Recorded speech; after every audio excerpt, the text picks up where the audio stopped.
बहुत सारे ऐसे लोग मिलेंगे जो अभी तक जमीन का दाखिल खारिज नहीं करवाए हैं, या ये कह सकते हैं उनका दाखिल खारिज हुआ ही नहीं। तो क्या अगर जमीन का दाखिल खारिज म्यूटेशन नहीं हुआ है तो अब क्या हो सकता है? अब क्या कहता है हमारा कानून? अब देखें, ये जमीन का दाखिल खारिज अब कैसे आप करवाएंगे? क्या उनके लिए कोई खुशखबरी है? यानी जमीन का म्यूटेशन ना होना अगर आप नहीं कराते हैं तो आपके साथ क्या समस्या हो सकता है, और अब जो है आप उसका समाधान कैसे आसानी से निकाल सकते हैं। तो देखें, कोई भी जमीन का जो टुकड़ा है ना, उसको दाखिल खारिज का जरूरत तब पड़ता है जब उसकी खरीद बिक्री होती है। यानी ये कह सकते हैं जब उसकी जमीन की रजिस्ट्री होती है।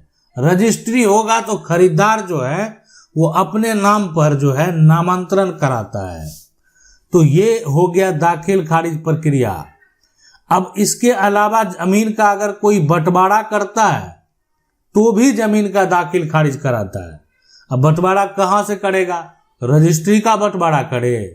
एक बार तो रजिस्ट्री का दाखिल खारिज हुआ, अब रजिस्ट्री से ही अगर कोई दो पार्ट में जमीन दो भाई बांटेगा, ठीक है, तो उसके बाद जो इससे पहले दाखिल खारिज हो चुका है उसको भी दो पार्ट में दाखिल खारिज यानी दो हिस्सेदार के बीच में किया जा सकता है। तो दाखिल खारिज बस ये प्रक्रिया है ना कि सरकार को टैक्स कौन देगा, कौन है इस जमीन का मालिक? अरे ये जमीन जब है तो इसका कोई तो मालिक होगा, जो मालिक होगा वो टैक्स देगा। और अगर इसका मान लेते हैं एक लंबे समय तक, कह सकते हैं 100 साल तक कोई टैक्स नहीं भरा, तो स्वतः ये जमीन क्या हो जाएगा? सरकार का हो जाएगा। यानी ये जमीन सरकारी जमीन कहलाएगा। कोई टैक्स ही नहीं भर रहा है तो वो स्वतः जमीन सरकार के पास चला जाएगा। तो इसलिए दाखिल खारिज प्रक्रिया बेहद जरूरी है। अगर आपका दाखिल खारिज नहीं हुआ है तो आज कुछ ऐसे नियम प्रक्रियाओं को आप समझ लें, जैसे कि आप यहाँ पर सबसे पहले आपको आवेदन तैयार करना है। देखें, दाखिल खारिज करवाने जाएंगे तो जमीन का जो रजिस्ट्री है, जमीन का रजिस्ट्री यानी जमीन का सेल डीड या किसी उसको ट्रांसफर डीड बोले, है ना, ट्रांसफर डीड, कोई दस्तावेज है, जमीन का खतियान है, या जमीन का कोई यहाँ पर बंटवारा है, या अन्य कोई दस्तावेज है जिसके आधार पर आप दाखिल खारिज करवाना चाहते हैं, तो इससे संबंधित आपको क्या करना है? आवेदन तैयार करना है। अब ये आवेदन हो सकता है आपको ऑनलाइन करना पड़े या ऑफलाइन करना पड़े। यानी ये एक पूरा आपको प्लान कर लेना है कि आखिरकार कैसे आप ऑनलाइन में जो जरूरत पड़ेगा वो दस्तावेज आपके पास मौजूद है और आप उसको आसानी से ऑनलाइन प्लेटफॉर्म पर जाकर अप्लाई कर सकते हैं। अब आगे का प्रक्रिया ये होगा कि देखें, अंचल कार्यालय यानी जो सर्कल ऑफिसर हैं, जहां पर सीओ बैठते हैं, जहां पर ये कह सकते हैं तहसीलदार बैठते हैं, जहां पर ये कह सकते हैं पटवारी बैठते हैं, यानी जो पटवारी हैं, जो कर्मचारी हैं, वो आपका अंचल कार्यालय है और वहां पर आपके दस्तावेज को वेरीफाई किया जाएगा। यानी आप वहां पर जो फॉर्म भर के भेजेंगे तो उसकी जांच की जाएगी। तो एक तो हो गया कि आप वहां पर गए और आवेदन आप जो आपने आवेदन तैयार किया था, जो ऑनलाइन अप्लाई किया था, उससे संबंधित भी आप जानकारी उसमें मेंशन करके और इनके कार्यालय में जाकर आप उनको दे दिए कि देखें सर, मेरा ये आवेदन किया हुआ है।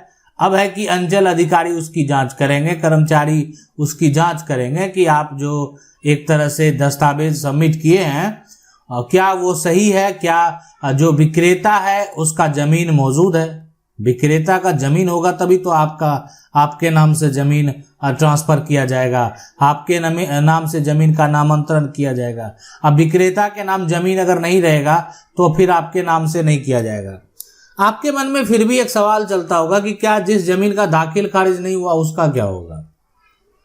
आज जहां भी एक तरह से भूमि सर्वेक्षण हो रहा है, तो क्या दाखिल खारिज नहीं हुआ तो आपका जो डॉक्यूमेंट है, आपसे कोई इंफॉर्मेशन मांगा गया? नहीं मांगा गया। दाखिल खारिज का प्रक्रिया जो है ना, ये ठीक है, फिलहाल अभी ये कह दिया जाएगा कि दाखिल खारिज नहीं भी है तो उनको, लेकिन नहीं है दाखिल खारिज। आपका जो है आज 50 साल हो गया, आप दाखिल खारिज नहीं करवाएं, कोई 20 साल हो गया दाखिल खारिज नहीं करवाएं, उसके लिए आखिरकार क्या विकल्प है? पहले उसके सेल डीड को भी तो जांचना होगा। बिना जांचे डायरेक्ट उसका भूमिका वो किस कारणवश से मान्य नहीं है, या कोई उसमें त्रुटि है, या वो जो जमीन है, या कह सकते हैं जो सेल डीड है वो फर्जी है, बहुत सारे कारण हो सकते हैं। इसलिए डायरेक्ट ये कह देना कि सेल डीड लेकर आइए और दाखिल खारिज नहीं भी हुआ है तो आप जो है अपने नाम पर जमीन करवाइए, ये संभव नहीं है और ना होगा। इस बात को आप समझ लें। यानी जमीन का सिर्फ जो है सेल डीड लेकर आप जो है पुराना जो है, और या जो है कुछ साल पहले का है जो लेकर आप जाएंगे और बिना जांच का, बिना कुछ किए हुए डायरेक्ट जो है आपका दाखिल खारिज कर दिया जाएगा, ये संभव नहीं है। अरे आज भी जांचा ही जाता है। आज जो ऑनलाइन अप्लाई करते हैं तो आज भी जांचा जाता है। और अगर आपका ये कभी एक तरह से मुहिम चलाया भी गया भूमि सर्वेक्षण के दौरान, तो आपका सेल डीड लिया जाएगा, अब फिर उसको जांचा जाएगा। अगर उसमें किसी प्रकार का एक तरह से समस्या उत्पन्न लगा, तभी आगे का प्रक्रिया जो है यहाँ पर आगे का प्रक्रिया रोक दिया जाएगा। लेकिन अगर लगेगा नहीं कोई दिक्कत नहीं है, इनका म्यूटेशन का रिजेक्शन का कारण जो है कुछ और है, गलती से हो गया या नहीं होना चाहिए था, तो वैसे कंडीशन में आपका प्रोसेस आगे बढ़ सकता है। तो इसलिए जो है ये म्यूटेशन आप जो है कभी भी डायरेक्ट वे में इतनी आसानी से नहीं करवा पाएंगे। इसलिए कि देखें यहाँ जो बेचा है जमीन, उसकी जांच तो जरूरी है कि आखिर कितना जमीन वो बेचा है, और जो विक्रेता है उसके नाम से ये जमीन है कि नहीं है। विक्रेता जो है उसके नाम से नहीं है तो किसके नाम से जमीन है? उसके पिता के नाम से या उसके दादा के नाम से है। तो ये सभी कंडीशन को देखने के बाद जो है, सभी एक तरह से सिचुएशन को देखने के बाद ही किसी प्रकार का निर्णय लिया जाता है। इस बीच में एक मौका भी दिया जाता है, वो है यानी आपत्ति दर्ज कराने का, यानी ऑब्जेक्शन लगाने का। यानी ये जो है प्रक्रिया जो होता है ना ऑब्जेक्शन लगाने का, इसके लिए नोटिस भी निकाला जाता है, यानी नोटिस भेजा जाएगा। अब नोटिस भेजा जाएगा, आप आसपास में जो है लोग जानेंगे कि देखें ये म्यूटेशन के लिए अप्लाई किए हैं, पहले जमीन खरीदे थे, अब परिवार में विवाद है, परिवार वाला लोग जान गया कि परिवार में क्या है, विवाद है। अब परिवार वाले लोगों को पता चला कि सेल डीड तो वो रोक नहीं पाए, अब म्यूटेशन वो करवा रहा जमीन पर, तो इसमें जो है यानी वो क्या करता, जाकर आपत्ति लगा देता। और आपत्ति मतलब क्या करेगा, एक आवेदन दे देगा और अपने विवाद को स्पष्ट तरीके से बताएगा।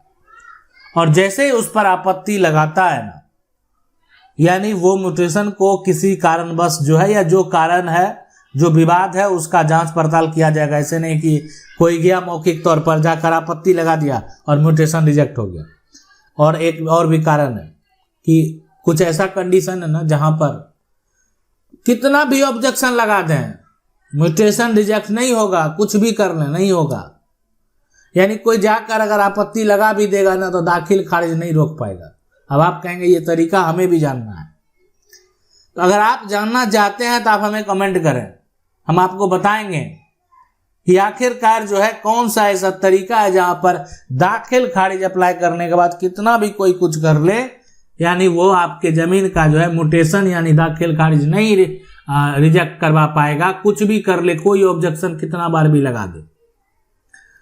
तो ये जो है जानने के लिए आपको कमेंट करना होगा। देखें हम आपको बता दें कि अगर आप जमीन, प्रॉपर्टी या अन्य जो विवाद है उससे संबंधित जो सुप्रीम कोर्ट का फैसला है, सुप्रीम कोर्ट का फैसला, हाई कोर्ट का फैसला, यानी आपके दाखिल खारिज से संबंधित हो या जमीन कब्जा या खतियान सुधार या अन्य प्रकार का, सुप्रीम कोर्ट और हाई कोर्ट का फैसला का जो प्लेलिस्ट है उसमें जाएंगे। यहाँ पर जजमेंट का कहानी बताया गया है, यानी क्या हुआ था, क्यों विवाद हुआ, किसके बीच में विवाद हुआ, विवाद का कारण क्या था और किसके पक्ष में निर्णय हुआ, जजमेंट कैसे निकालेंगे, और साथ में उसका जो केस नंबर है वो भी बताया गया, ताकि आप जो है आसानी से जजमेंट को देख सके, जान सके।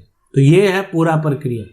अब बात करेंगे, अब है कि यहाँ पर म्यूटेशन का जो ऑर्डर है वो अब यहाँ पर दिया जाएगा, यानी कोई भी सारा जांच जो है वो पूरा किया गया और जांच पूरी करने के बाद जो है कोई विवाद नहीं दिखा लगा, यहाँ पर कुछ भी नहीं है, तो ऐसे कंडीशन में यानी अब जो है दाखिल खारिज का जो है यानी सीओ के द्वारा आदेश दे दिया गया कि आपको कोई दिक्कत नहीं है, आप दाखिल खारिज करवा लीजिए, अपना जो नाम है उसको दर्ज करवा लीजिए। और तो ये जो प्रक्रिया है यानी इसकी अगर हम बात करें सबसे पहले कि ये जो प्रक्रिया है यानी अब आगे क्या होगा कि रसीद में आपका नाम दर्ज हो जाएगा, यानी आप जो जमीन का वर्तमान जो लगान रसीद है, यहाँ पर लगान रसीद, इसमें नाम दर्ज हो जाएगा, यानी सरकार को आप जो है टैक्स देना शुरू कर देंगे, सरकार को आप राजस्व देना शुरू कर देंगे। लेकिन आप जो है अगर ये सोच रहे हैं कि हम दाखिल खारिज नहीं करवाएंगे, दाखिल खारिज नहीं करवाएंगे, बैठे रहेंगे, तो फिर आपको आगे चल के समस्या हो सकता है। कल को यानी जो है ठीक है, आज आपत्ति लगाया, कोई ऑब्जेक्शन लगाया, गलत तरीके से लगाया, रिजेक्ट हो गया, आगे का प्रक्रिया करें, यानी रिजेक्शन के बाद जो है उसका क्या करेंगे, नकल निकालेंगे और आगे जो है आप अभी अंचल में है, अनुमंडल में जाकर जो है यहाँ पर अपील करेंगे। आपको यानी अनुमंडल में अपील करने का जो अधिकार दिया गया, आपको जिला में जो राजस्व विभाग के बड़े बड़े एक तरह से मजिस्ट्रेट हैं, अधिकारी हैं, उनके पास जो कलेक्टर हैं उनके पास भी आपको जो है अपील करने का अधिकार दिया गया। तो आप अपना समस्या लेकर जा सकते हैं, अपील कर सकते हैं। गलत तरीके से जो है अगर ऑब्जेक्शन कोई लगाया गया होगा तो वो देखा जाएगा कि आखिर ऑब्जेक्शन का क्या कारण है, क्यों लगाया, उससे साक्ष्य मांगा जाएगा, पूरी प्रक्रिया, उस पार्टी को भी नोटिस किया जाएगा कि आखिर आप ऑब्जेक्शन क्यों लगाए, किस आधार पर लगाए, क्या आपके पास क्या साक्ष्य है, क्या सबूत है। तो ये सारा कुछ देखने के बाद लगेगा कि नहीं म्यूटेशन को रोकना चाहिए या म्यूटेशन का जो आदेश है वो जारी कर देना चाहिए। तो इसलिए आपको रुकना नहीं है, प्रक्रिया आपको फॉलो जरूर करना है। आशा करते हैं वीडियो अच्छा लगा होगा। वीडियो को लाइक जरूर कर दें, चैनल को पहली बार देखना सब्सक्राइब करके जो बेल आइकन है उसको जरूर दबा लें। मिलते हैं अगले वीडियो में, तब तक के लिए जय हिंद।